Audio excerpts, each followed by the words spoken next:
Daniel chapter 10, we have this scene where Daniel is standing by the great river Hiddekel, which is the Tigris in verse 4. And accompanying him is a great number of men who are quite possibly his entourage, because we know that Daniel was, for all intents and purposes, the ruler of this vast empire after the king himself. And in verse 7, we find Daniel and his company there by the river, and suddenly a great quake fell upon the company. And everyone except Daniel fled because they were utterly scared. And Daniel was left trembling, as we find in verse 11. And as this story unfolds, we find in subsequent verses that Daniel is about to have a prayer answered in a way that gives us a great deal of insight into how the angels work amongst the nations. But before we investigate this, let's just turn back with me to chapter 9, because in chapter 9 we get a bit of context. In Daniel chapter 9 and at verse 24, we find that Gabriel gives Daniel what many of us would know of as the 70 weeks prophecy. And he says, 70 weeks are determined upon thy people and upon thy holy city, to finish the transgression and to make an end of sins, to make reconciliation for iniquity and to bring in everlasting righteousness, to seal up the vision and prophecy and to anoint the most holy. And so Daniel was given this timeline by Gabriel the angel, but it perplexed him.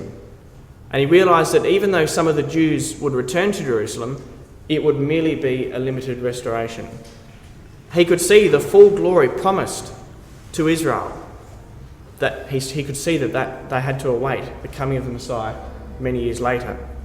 And so Daniel realised, as we find in verse 1 of chapter 10, that the time appointed was very long, and it hurt him badly. He grieved. Verse 2 says that he was in mourning for 3 full weeks as he struggled to understand what would be the end of it all. And this is where the angel Gabriel steps into the scene in chapter 10. And if you turn with me to chapter 10, verse 8, we enter the scene where Daniel is laying there face down on the ground, prostrated before this great vision and utterly fearful. And when I saw this, it says, when I saw this great vision, no strength remained in me, for my vigour was turned to frailty in me, and I retained no strength. And the first thing that happens in this reenactment of the resurrection from verse 9 is that Daniel hears a voice. And in verse 10, Gabriel places Daniel on his hands and knees, still facing the ground, and then is asked to stand. And eventually the first words that Daniel hears from the voice of Gabriel are, "O Daniel, a man greatly beloved."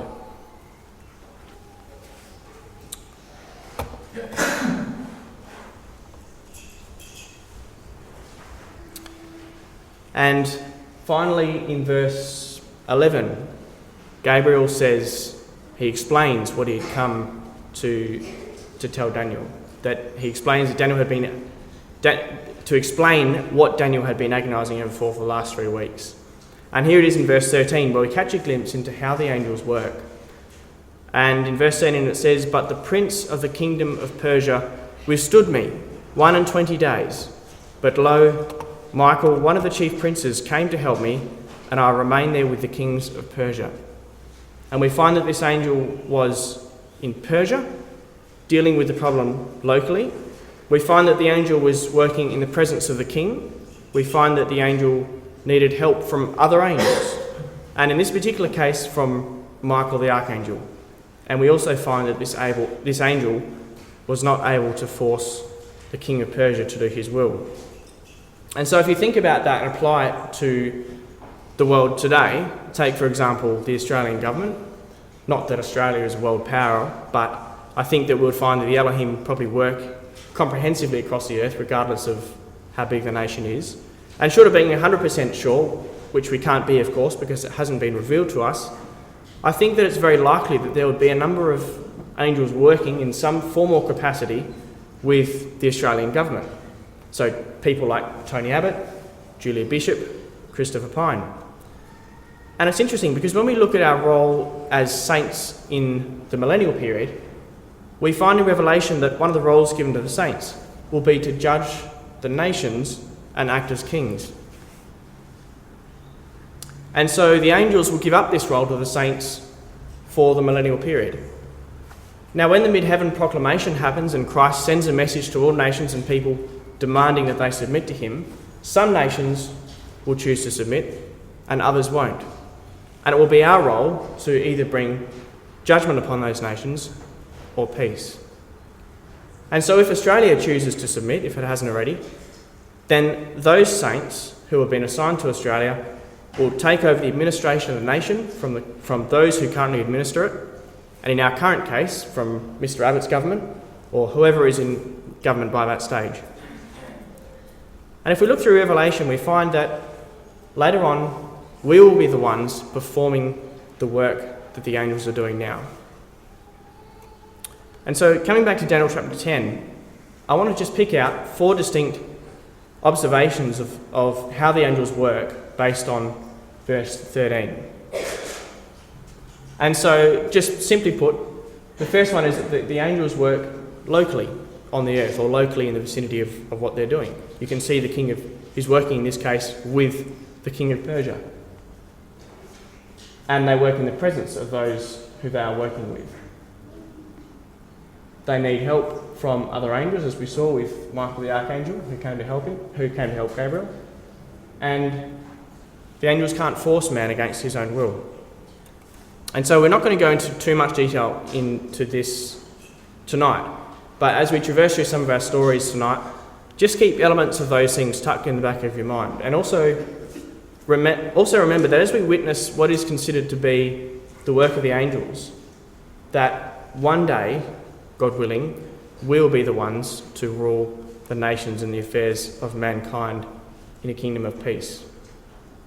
And so if you want to do this in the future, let's take some tips from the angels on how to do it. Well, in the first part of our talk tonight, I want to take a look at the impact that the weather has had upon the affairs of man and upon the fulfilment of prophecy. And then in the second half of our talk, we'll look at a socio-cultural change which happened, socio-cultural changes which have happened in the affairs of man and how that has played into prophecy. The first example that we're going to look at is the French Revolution. The French Revolution is seen as perhaps the most significant event in all of European history in the fulfilment of prophecies in Revelation. And it's seen as the great earthquake of Revelation 11. We also see the events of the first 5 vials in chapter 16 fulfilled in the French Revolution. And it's the 6th vial in our time period where we see the spirit of the frogs, or the 3 revolutionary influences which spread around the earth to ultimately bring the nations to Armageddon. And so in our day and age, we can see both communism and democracy as models of government which are based upon the tenets of liberty, equality, fraternity, the spirit of the frogs. But if we cast our minds back to the French Revolution, then we have to ask the question, what actually brought about the French Revolution? And I've just got a writing here by an English historian called H.A.L. Fisher, who wrote the following. And he's talking about the lead up to the French Revolution. And he says, the food supply of the people was insecure. Despite all the agricultural wealth of France and the brilliant luxury of her upper class, sections of the population were from time to time exposed to the horrors of starvation. And what they, the peasants, wanted was bread, and bread. Partly owing to internal customs duties, they were not always able to secure it. The consequences were grave. Chronic bread riots, and in the large towns and in many country regions, a mass of embittered destitution. And so you can see why there was a blood-stained uprising against the upper class. The upper class lived in exotic luxury, and by the end of the revolution, they were guillotined. But we can take this a step back further, and we can ask the question, why was France in that position? How had there become such an enormous disparity between the rich and the poor? And this is where we begin to see the angels at work.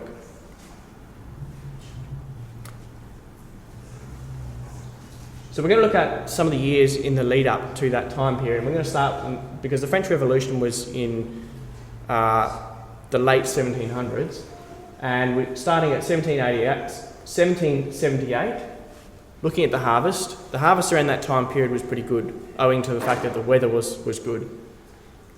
1782 onwards, there was a gradual deterioration of the weather. 1784 to 85, there were poor seasons. Autumn 1787, there was excessive rain which hindered planting. Winter of 1787 to 1788, very mild winter, allowing pests to survive. The spring of 1788, there was a cool spring, which was poor for growth. In the summer of 1788, drought, which caused the crops to shrivel. And on the 13th of July, there was a well-known hailstorm which swept through Europe and devastated crops. Winter was extremely cold, unusually cold. And by the time it came around to the French Revolution, 1789, you can imagine what it was like for the people. And so you can see from that the weather playing a central part in the cause of the French Revolution. And each of those seasons were actually quite unique. They were quite an anomaly compared to what they normally are in Europe. And if we read on, there was a historian called Frank Lane who said the following: 2 great hailstorms began on the morning of July the 13th, 1788, in southwest France and swept in parallel bands about 12 miles apart, nearly 500 miles to the northeast. The hail affected over 1,000 communes, caused great damage to the crops and ruined the harvest. The consequent food shortage was a factor in causing the French Revolution the following year. And so, as I said, you can imagine by the time they got to the French Revolution, there was a lack of poverty, there was a lack of food and widespread hunger.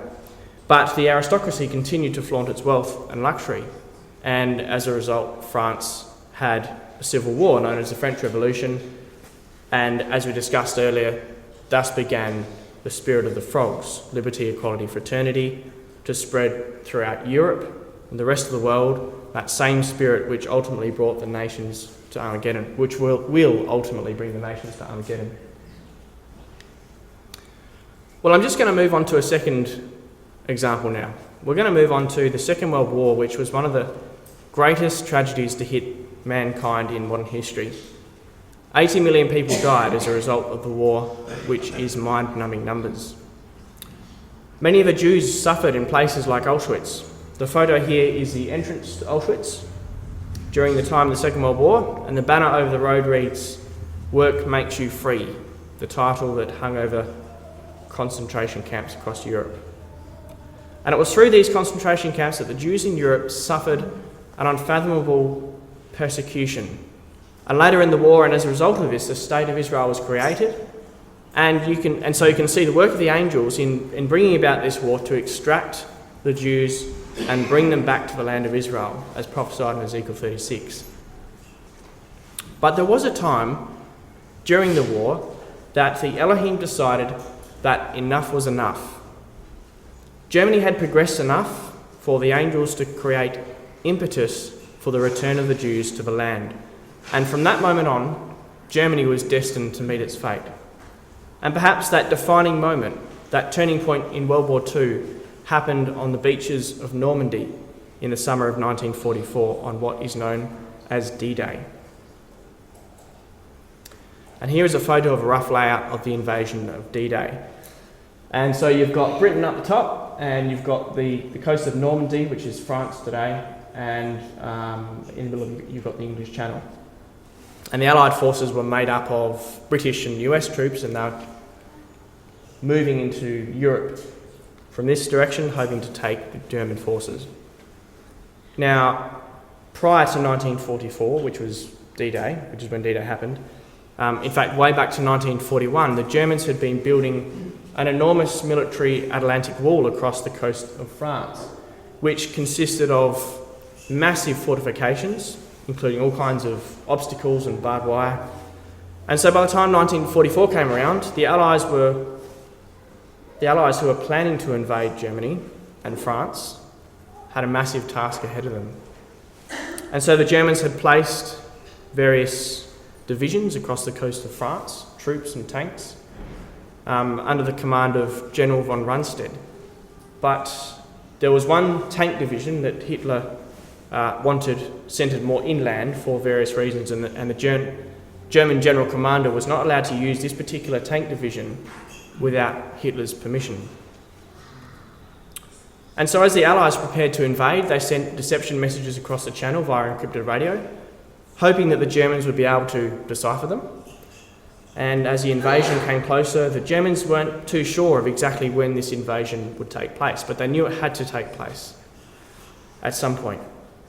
And so in the lead up to the invasion, the planners on the Allied side got together and they realised that there was going to be a band of particularly bad weather for 2 weeks in the English Channel. And they estimated that if the invasion didn't happen soon, that their chances of successfully doing it in the future would be very slim. And so after having assessed the phases of the moon, and the tides and the best time of day, they decided that the invasion had to take place on the 4th of June. And they realised that visibility would be too difficult before or after the 4th of June. And as you can imagine, visibility is extremely important when landing thousands of troops across a shoreline, and especially a shoreline that has obstacles cast across it. Well, the 4th of June came, but conditions were completely unsuitable for landing. There was high winds, heavy seas and a great deal of fog, and so the operation was called off for the day. And so that evening, Eisenhower, the commander of the Allied forces, got together with his meteorological team, and they predicted that the weather would improve 2 days later, on the 6th of June. But there would only be a very, very short window of opportunity. And so they waited. The morning of the 6th of June came, and it just happened that there was minimal fog and visibility was quite high. And so they got together in the morning, they made the decision to leave, and so the troops successfully crossed the channel and began to wade ashore at various beaches across Normandy. So what happened when they came ashore? Well, the Germans had assumed, based on their weather forecasts, that the channel would be uncrossable for about 2 weeks. And so they assumed, therefore, that it would be a great time to go on holidays. And thus began a series of blunders that were all caused by this one miscalculation on behalf of the Germans. The operational commander of the French West Coast, Rommel, had taken the opportunity of bad weather to visit his family in Germany. Rommel's immediate subordinate, commander of Normandy and Brittany, Friedrich, was about 100 miles away taking part in a war games exercise.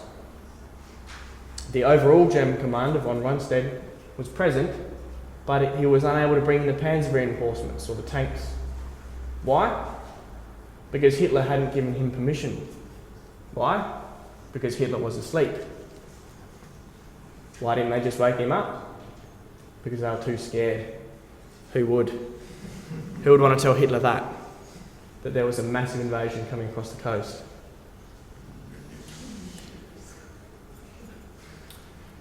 It wasn't until midday that Hitler learnt of the invasion, but he didn't take it seriously, because he had fallen for the deception that a bigger invasion would take place elsewhere. And by late afternoon, when the invasion had become all too clear, Hitler unleashed his reserve division, and by that stage they were too far away to provide immediate support.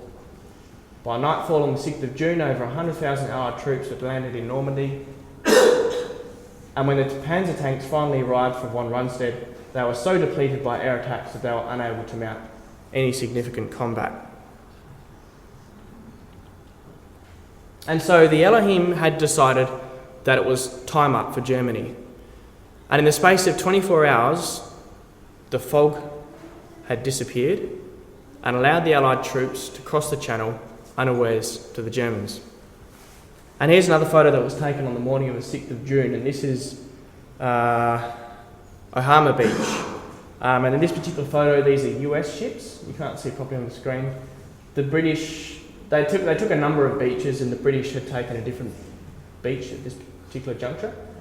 But you can see them unloading cargo onto the beach, and these balloons here, you probably can't see that too clearly, they're called barrage balloons, and they are typically suspended above the ground with some kind of netting, and that would act as an obstacle to avoid or to stop the low-flying enemy aircraft. And so here is that classic statement by the commander of the Supreme Allied Commander of, well, at that time, Allied forces. Later on, he became the commander of Europe. General Dwight D. Eisenhower said, "If there were nothing else in my life to prove the existence of an almighty and merciful God, the next 24 hours did it.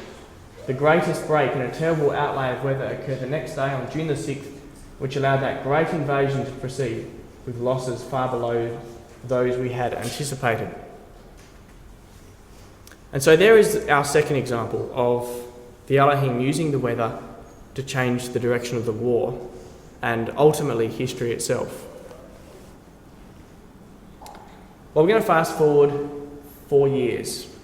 4 years later, the establishment of the land and the re-establishment of the people of Israel. And it was in the spring of 1948 that British forces were leaving Palestine. And as they left in Palestine would be the Jews and the Arabs, and they would inevitably fight it out in the absence of British forces. Well, a crucial part of the war that ensued between the Jews and the Arabs was the besieging of Jerusalem. And on May the 7th, 1948, Arab forces besieged the Jewish quarter of Jerusalem and cut off its water supply. Well, the only available water in the city cistern at that time was in the city cistern, and there was no way that could be refilled because the time of the spring rains had passed, and furthermore there was no way that they could get food supplies into the city, particularly into the Jewish quarters. A month earlier, it had been possible for the inhabitants of Jerusalem to gather a nutritious spinach-like weed called gabesia, which grew following the spring rains. Sorry, bad picture down there. But by the time the siege came around, it wasn't possible to gather this particular weed because the month of May is typically so dry. However, what is described as a wholly unreasonable 3 days of rain occurred, topping up the city cisterns and causing more gabesia to grow. And so the defenders of the city were able to continue defending until convoys broke through on June the 9th to bring relief to the Jewish quarters. And according to an authority on the geography of Israel called Dennis Bailey, it is unheard of to have ever had rain in Jerusalem during May. And so this was an extreme anomaly, and it happened to occur at precisely the right moment during the Jerusalem siege. Coincidence? I don't think so. And so we've just taken a brief look at 3 examples where weather has changed the course of history and in some ways assisted the fulfilment of prophecy. And if you get a chance, I'd highly recommend the book Stormy Wind Fulfilling His Word, which is where I got some of that content from. It covers off on this in a little bit of detail, but there's actually a whole lot more in there. So Uncle Ross is over there, and I'm sure he'll be happy to take any interest in that tonight. Well, what I'd like to do now is take a brief look at an intriguing social change that happened in Russia and how the Elohim have used that change to prepare Russia for a southerly invasion. And I really hope that you'll be able to see that we are truly living not in the last days, but in the last minutes before Gog comes down into Israel. And as we go through the next few slides, I want you to watch the timeline at the top of the screen. I don't know if you can see that, but that blue area is Russian Orthodox and that red area is communist. And we're going to move through from the left to the right. And so if we go back prior to the Second World War, the biggest political earthquake for Russia prior to the Second World War was the Bolshevik Revolution, which happened in 1917. And what the Bolshevik Revolution did was overthrow the Tsars, which had existed, and create in 1922 communist Russia called the Soviet Union. And so before the Bolshevik Revolution, Russia was a Christian Orthodox state, and after the Bolshevik Revolution, Russia was no more a religious state. In fact, it was quite the opposite. Communists were fiercely anti-religious. And just to give you an idea of how anti-religious the communist empire was, during the Stalin era, the main target of communist and anti-religious campaigns during the 1920s and 30s was the Russian Orthodox Church, which had the largest congregation. And during this period of time, nearly all of the church clergy and many of its believers were shot or sent to labour camps. Theological schools were closed, church publications were prohibited. And so this communist empire was completely anti-Christian as a matter of government policy, to the extent that over 100,000 church clerics were executed and many more were imprisoned. Well, 16 years after communism started, World War II broke out. We know that Russia sided with the West to conquer Germany in 1945, and here is that iconic photo of Soviet troops hoisting the red hammer and sickle above the Reichstag in Berlin, which was the parliament, after capturing Berlin and defeating Germany in the Second World War, in an act that symbolised the subjugation of Eastern and Central Europe. And you can see in the background the buildings which surround the Reichstag. You can see just how badly Berlin had been gutted and devastated as Allied forces had, and the Soviets together, had crushed the German capital. It's an incredible photo. And we saw that, unfortunately it's not very clear either, but it says World War II in 1945. We saw that as a result of this war, the State of Israel had been created 3 years after the war, and it was at this point that the Elohim had chosen to end the Nazi reign of terror. And we can see that before the war, the Soviet Empire had this territory. So that's actually a map of Europe, which extends down there. And that's Russia, the space that Russia had occupied before the Second World War in 1938. And Ukraine actually extends out across here. And before the Second World War, they had most of Ukraine, probably about half of Belarus, which is that country there, and they had all of the Crimea and some of the other more obscure states down here, right next to Turkey. And then after the Second World War, they had moved right into Central Europe. So, as I say, Europe comes down there, but Berlin, the photo of Berlin is in this area here. They'd moved from Moscow through to Berlin. They'd taken control of these states completely and owned them, but these states down here were just under the military control of Russia from the Second World War right through to 1989. What happened in 1989? Well, that was the collapse of the Soviet Union. 44 years after World War II, Soviet Union collapsed, communism came to an end. And if we look at the map, we can see that Russia lost its military control of Eastern and Central Europe, and it receded into the shadows while it tried to deal with its internal problems. But if you just turn with me to Ezekiel 38, I just want to point out some interesting terminology. You see in Ezekiel 38 and verse 4, it says in reference to Gog in the latter day,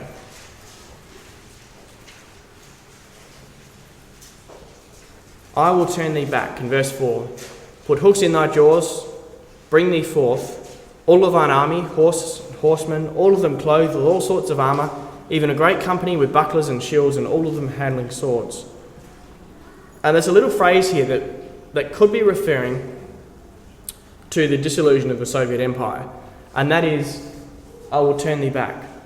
And it's almost like God is saying, I'll take you out of Europe, and then at the right moment, I'll put hooks in your jaws and bring you forth.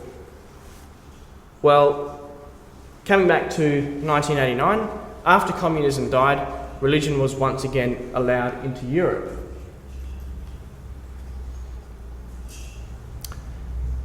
But even though religion was allowed into Russia after 1989, it never really took off until a man who we are all very familiar with became the president, Vladimir Putin. And here is a photo that was taken recently with Putin in the centre of, standing in the centre of some local Russian Orthodox priests, and above them is the symbol of the Roman Empire, which is also the Russian symbol on their flag. And I happened to come across an article a few months back written by the Forbes magazine, which said this: when Putin came to power, he shrewdly noted the Russian Orthodox Church's useful role in boosting nationalism and the fact that it shared his view of Russia's role in the world, and he began to work towards strengthening the Church's role in Russian society.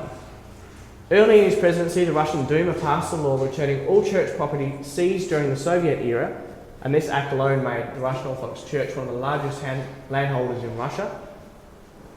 Putin ordered state-owned energy firms to contribute billions to the rebuilding of thousands of churches destroyed under the Soviets.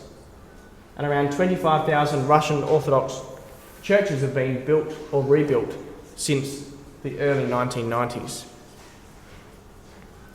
And so we can see here that Putin has been central to the rise of the Russian Orthodox Church in Russia since the fall of communism.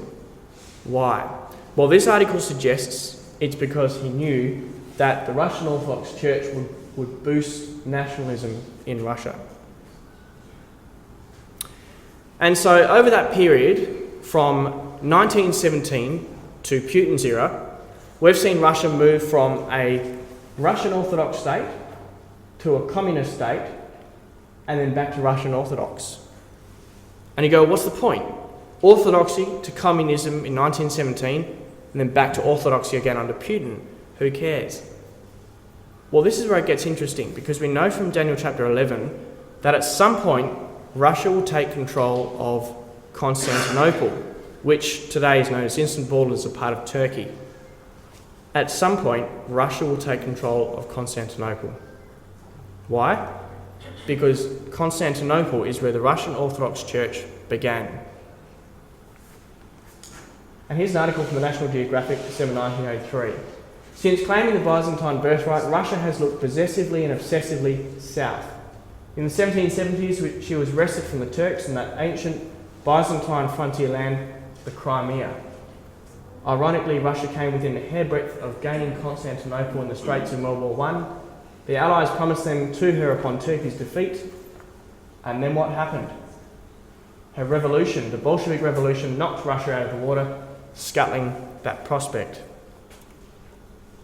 And so we can see here in this article written by the National Geographic that Russia had taken Crimea in the late 1700s, but as Russia was planning to move from Crimea into Constantinople, she was stopped.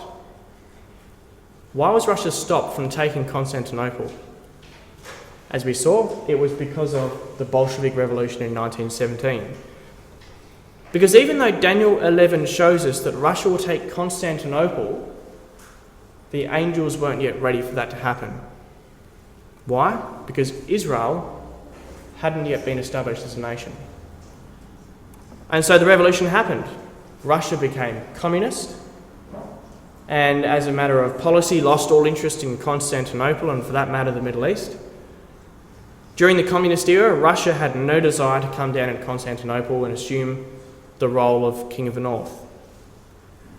But then what happened during Soviet communism? Well, as we discussed just then, Israel, the State of Israel, was established in 1948 as Ezekiel foretold. And so Russia waged war with Europe, but it stayed clear of the Middle East during that time. And then in 1989, Russian communism ended, and under Putin, as we saw, the Russian Orthodox Church 10 years later was restored to its former glory.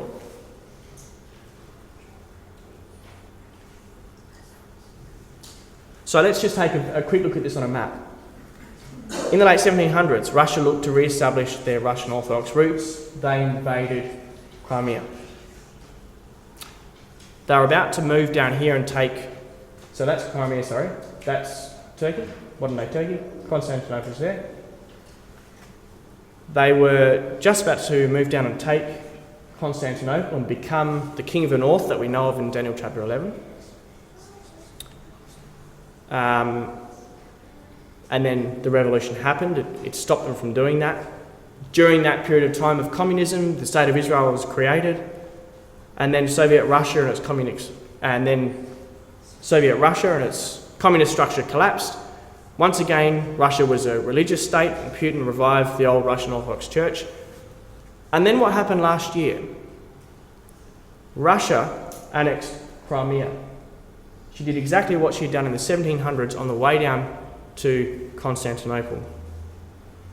And BBC reported that the annexation of Crimea was the smoothest invasion of modern times. It was over before the outside world realised that it had even started. And does that remind you of something? Ezekiel, Daniel both say that the invasion will be like a storm, it'll be like a whirlwind, unprecedented from anything that the world has ever seen. And so Putin is practicing. Do you know what Putin said to the world after he annexed Crimea? When the West questioned him, he said, "I don't know what you're talking about." Putin lied about the invasion of Georgia in 2008. He lied about the invasion of Crimea last year. So do you think that when Russia comes down to fulfill Ezekiel 38, that Putin is going to hold a press conference? I don't think so. Putin is practicing, and he is practicing for something big. How do we know that? Well, after Putin denied the invasion to the West, he finally came around, and a few days later he issued a statement to the West, and this is what it said, and it hit headlines immediately.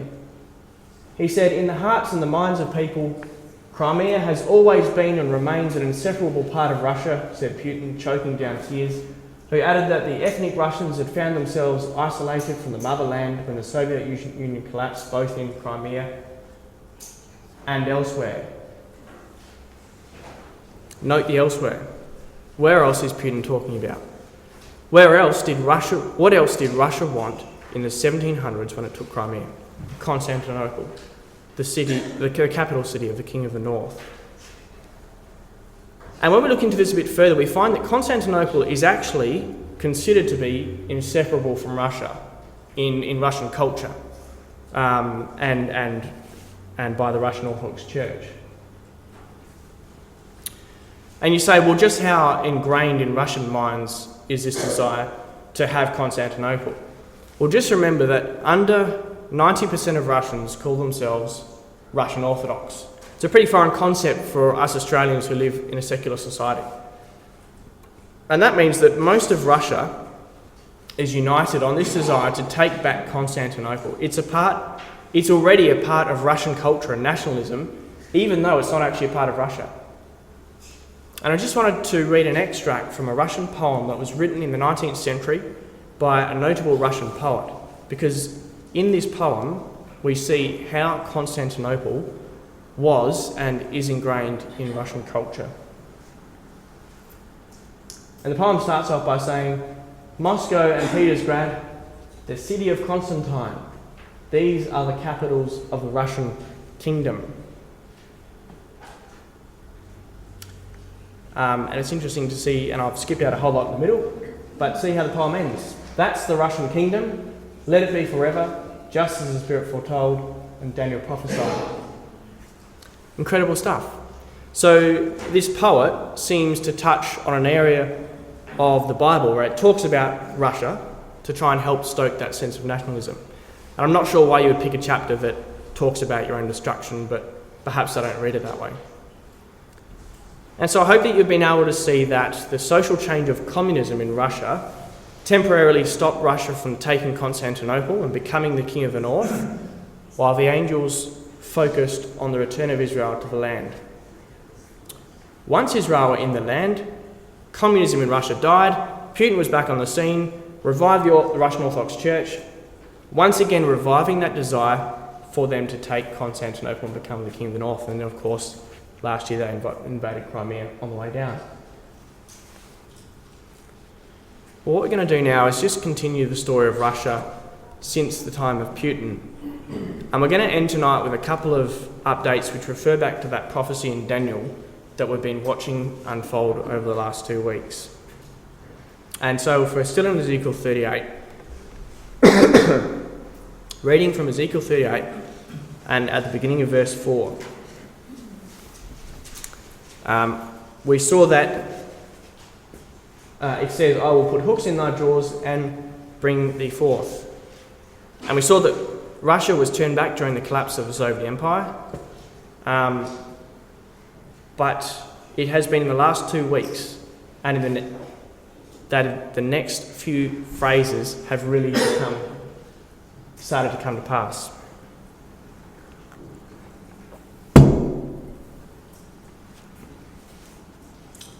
And here it is. 2 things happened 2 weeks ago that the Christadelphians have been waiting for since the 1800s. The first one. For the first time ever, Putin has moved military forces into Syria and is actively participating in war alongside Syria against ISIS. Up till now, Russia has really only been the regional power by proxy. It would supply the Arab states with weapons and it would act as kind of a diplomatic power broker. And it also had some military bases in the region, but it was never actively participating in warfare. And at this point, it's unclear how much force Russia is deploying to Syria, and the West is scrambling to try and figure it out. The Foreign Policy magazine described it as a dramatic Russian military build-up in western Syria.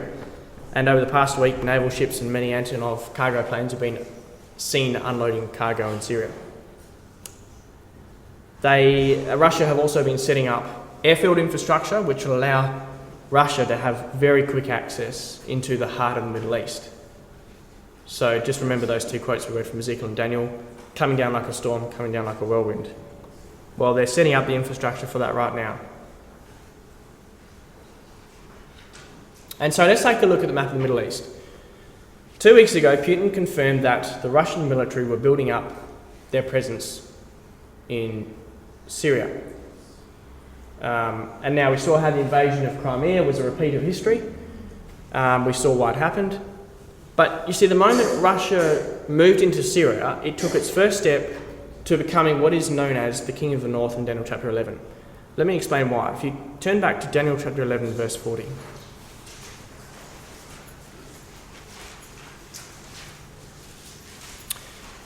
You see, the King of the North in Daniel chapter 11 was the king which ruled over that which was known in the beginning of Daniel chapter 11 as the Seleucid Empire, which is that area of green just up here that extends from Turkey down to Israel, and it actually goes quite a bit further back. So it extended right back to Afghanistan and modern-day Pakistan. And it was a massive empire. It included Syria and Iran.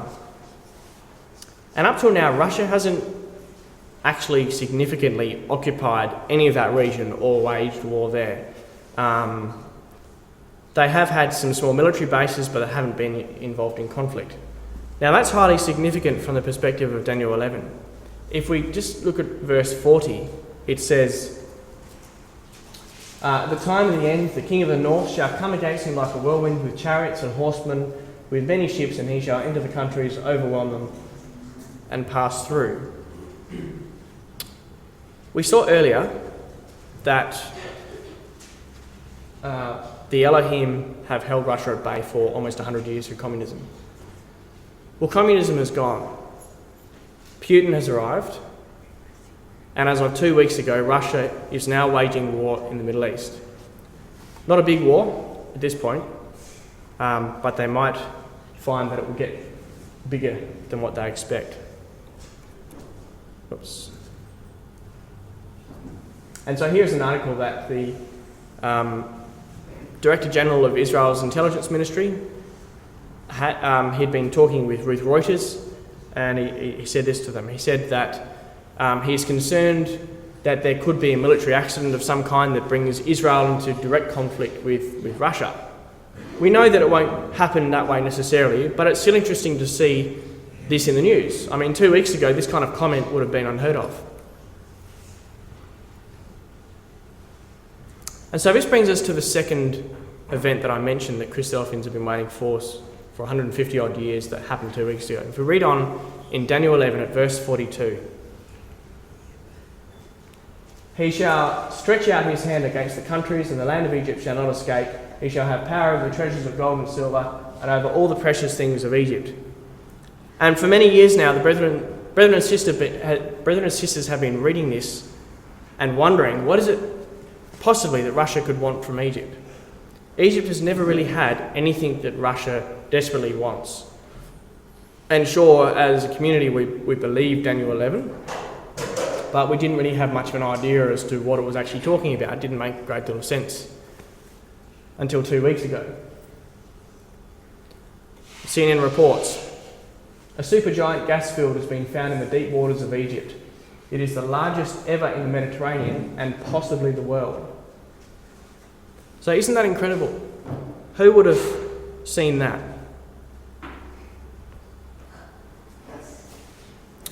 And so just to recap on those two things. The first one, Putin puts active troops on Seleucid soil and begins to establish himself as the biblical king of the north. And the second thing is, in the same week, Egypt suddenly discovers a whole lot of gas. And both of those things are referred to in Daniel chapter 11.